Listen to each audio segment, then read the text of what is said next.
बिस्मिल्लाहिर्रहमानिर्रहीम। अस्सलामु अलैकुम वरहमतुल्लाहि वबरकातुह। आज कसम के हवाले से सहीहुल बुखारी की हदीस और सेकंड ईयर की इस्लामियात इख्तियारी के निसाब में भी ये हदीस मौजूद है। हदीस नंबर 38 सफ़ा नंबर 130 पे। तो इसी को पढ़ते हैं। इसी के अंदर कबीरा गुनाहों का तस्करा है, 2, 3, 4 गुनाहों का तस्करा है। फिर इसके अंदर झूठी कसम का नाम, तो कसम के हवाले से कसम की अक़साम और कसम का कफ़ारा, इसी के मुतालिक कि किस कसम के अंदर कफ़ारा है, क्या गुनाह है, तो इस पर मुख्तसर आपसे गुफ्तगू होगी। अन अम्र इब्न अल-आस रज़ियल्लाहु तआला अन्हुमा, अम्र इब्न अल-आस से रिवायत है, अन नबी सल्लल्लाहु अलैहि वसल्लम, और वो नबी करीम सल्लल्लाहु अलैहि वसल्लम से रिवायत करते हैं, क़ाला नबी सल्लल्लाहु अलैहि वसल्लम ने फरमाया, अल कबाइर, बड़े बड़े गुनाह, कबाइर यानी कबीरा, बड़े गुनाह, उसी का तज़किरा है। अल इशराकु बिल्लाह, अल्लाह ताला के साथ शरीक ठहराना, व उकूकुल वालिदैन, वालिदैन की नफरमानी, उकूक कहते हैं नफरमानी को, आग करना, व क़त्लुन नफ्स, और किसी नफ्स को कत्ल करना, यहाँ पर कत्ल से मुराद है ना हक कत्ल करना, वल यमीनुल गुमूस, और झूठी कसम खाना। यहाँ पर तो वालिदैन की नफरमानी और ना हक कत्ल करना, इस तरह अल्लाह ताला के साथ शरीक ठहराना, ये तो वाज़ेह बड़े बड़े गुनाह है। यहाँ पर एक लफ्ज़, एक गुनाह है वल यमीनुल गुमूस, झूठी कसम खाना। तो कसम की 3 अक़साम है, तो यमीन लग़वा, यमीन गुमूस और यमीन मुनाक़द। तो यमीन गुमूस यहाँ पर जो तज़किरा है, गमस कहता है डूबना, नो सड़े द दरोगो कसम उखरी, नो देतम द यमीन गुमूस ज़कवई चिदा पदी गुनाहों के दसिशी लेका वर डूब शी, पर गुनाहों के ककड़ शी, ना गुनाहों दे वजना सड़े बिया जहन्नम तजी। तो इसी वजह से यमीन गुमूस को गुमूस कहा गया। और यमीन गुमूस की तारीफ क्या है? हाल हो या माजी हो या इस्तिक़बाल हो, इन तीनों ज़मानों में से किसी वाक़या के होने या ना होने के मुतालिक झूठी कसम खाना। हाल हो, इस्तिक़बाल हो या माजी हो, तीनों ज़मानों में से किसी वाक़या के होने या ना होने के मुतालिक झूठी कसम खाना। यानी आपको मालूम है कि माजी के अंदर ये काम नहीं हुआ है, आपने झूठी कसम खाई कि अल्लाह की कसम ये काम होगा, काम हो चुका है। मसलन आपने कसम खाई कि मैं कॉलेज गया था, और हाल ये है कि आप गए नहीं थे, तो आपने झूठी कसम खाई। तो ये है, ये तो वाज़ेह है कि हाल या इस तरह माजी पे कसम खाना, लेकिन इस्तिक़बाल में झूठी कसम किस तरह होता है? तो जो अमर यकीनी हो, मसलन सूरज का गुरूब होना या सूरज का तुलू होना, तो आपने कसम खाई इस्तिक़बाल के अंदर कि आज अल्लाह की कसम सूरज गुरूब नहीं होगा, तो ये इस्तिक़बाल के मुतालिक ज़माने मुस्तक़बिल में आपने एक झूठी कसम खाई, तो ये भी झूठी कसम है, और ये भी यमीन गुमूस के अंदर शामिल है। तो ये है यमीन गुमूस, और ये कबीरा गुनाह है। इसका कफ़ारा तो नहीं है, इसका कफ़ारा यही है कि इंसान तौबा इस्तिग़फ़ार करे, अल्लाह ताला के सामने गिड़गिड़ा के रोए और अल्लाह ताला से उसका माफ़ी चाहे। एक है यमीन लग़वा, हाल या गुज़रे हुए ज़माने माजी में किसी बात के मुतालिक, यानी आपको उसको सच्चा समझे। यमीन लग़वा हाल हो या गुजरा हुआ ज़माना हो, यहाँ पर तो गुमूस का सिर्फ तज़किरा है, लेकिन मैं यमीन लग़वा के मुतालिक भी आपसे ज़िक्र करूँ कि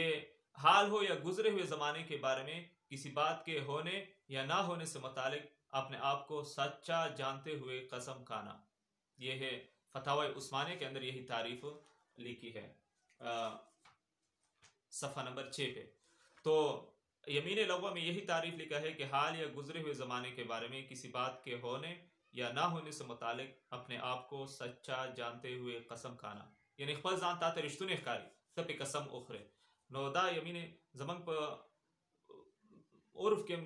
बाद कसान आदत यार खबर से रखी वल्ला चिद से वल्ला दसे नुदा उर्फ के दा खबर चिकम दे दारंगी मशहूर हुई नुदा यमीन लग़वा की किस्म जो है यमीन लग़वा तो फजूल या अबस यो बेफ़ायदे कार तवी की ना ची फ़ायदा पके नहीं। तो ये है कि हाल या गुजरे हुए ज़माने के मुतालिक किसी बात के होने या ना होने के मुतालिक आपने कसम खाई, लेकिन आप अपने जहन और वहम के मुताबिक अपने आप को सच्चा समझ रहे कि मेरी ये बात सच है, यानी आपको पता है कि मैं सच बोल रहा हूँ, लेकिन आपने जो कसम खाई कि ये काम हो चुका है मसलन माजी में, और खिलाफ वाक़या हो, यानी वो काम नहीं हुआ है, लेकिन आप अपने जहन के मुताबिक आप सही है, सच्चा है, तो ये है यमीन लग़वा। मसलन कि ابو بکر کالج گیا ہوا تھا، ابو بکر کالج تتلو پمازی کی تایو قسم مخڑو، لیکن آپ اس بات کے متعلق، اس قسم کے متعلق اپنے ذہن کے اندر آپ جو ہے نا سچے ہیں اور اپنے آپ کو سچا سمجھ رہے ہیں، لیکن حقیقت میں وہ نہیں گیا تھا، تو اس کو کہتے ہیں یمین لغوا۔ اور یمین غموس کے اندر آپ قصدن جھوٹ بولتے ہیں کہ آپ کو پتہ بھی ہے، یقین کے ساتھ آپ کو معلوم ہے کہ ابو بکر گیا نہیں ہے کالج، اور آپ نے قسم کھائی کہ ابو بکر کالج گیا ہوا تھا، تو قصدن آپ نے جھوٹ بولا۔ اور یہاں پر یمین لغو کے اندر قصدن جھوٹ نہیں ہے، بلکہ آپ اپنے آپ کو سچا سمجھ رہے ہیں، اس وجہ سے اس پر نہ کفارہ ہے اور نہ اس پر کوئی گناہ ہے، لیکن اس کا مطلب یہ نہیں ہے کہ آپ اس پہ یعنی اس کو آپ عادت بنا لیں، اس سے بھی اپنے آپ کو بچا کے رکھیے گا، بچانا اس سے بھی ضروری ہے، یہ عادت نہیں بنانا چاہیے۔ آخر میں جو یہ ہے یمین منعقد، تو یمین منعقدہ میں یہ ہے کہ آپ نے مستقبل میں کسی کام پہ قسم کھانا، مثلا یعنی آپ نے قسم کھائی کہ میں آج 2 دن بعد یہ کام کروں گا یا 1 ہفتہ بعد یہ کام کروں گا، اور آپ نے اللہ کی قسم کہ آپ کو میں 2 دن بعد یہ پیسے آپ کو واپس کروں گا، ٹھیک ہے، یا یہ کام کروں گا، تو آپ نے 2 دن بعد، ہفتہ بعد اس کام کو پورا نہیں کیا، تو آپ اس قسم کے اندر حانث ہے، آپ کیا ہے؟ حانث ہے، اس کو کہتے ہیں یمین منعقد۔ اور یہ آپ یا آپ نے یہ قسم کھائی کہ میں یہ کام نہیں کروں گا اور پھر آپ نے وہ کام کیا، تو اس کے بعد بھی آپ حانث ہے، ٹھیک ہے۔ ہاں البتہ مستقبل کے اندر کوئی ایسی چیز پہ آپ نے قسم کھائی کہ وہ ہے ممکنات میں سے ضرور الوقوع ہے، یعنی ضرور وہ واقعہ ہونا ہے، مثلا غروب ہونا، آپ نے قسم کہی کہ آج سورج غروب نہیں ہوگا، تو آپ کا یہ قسم جو ہے یمین منعقد نہیں ہے، یمین غموس ہے، کیونکہ یہ تو یقینی امر ہے۔ اس لیے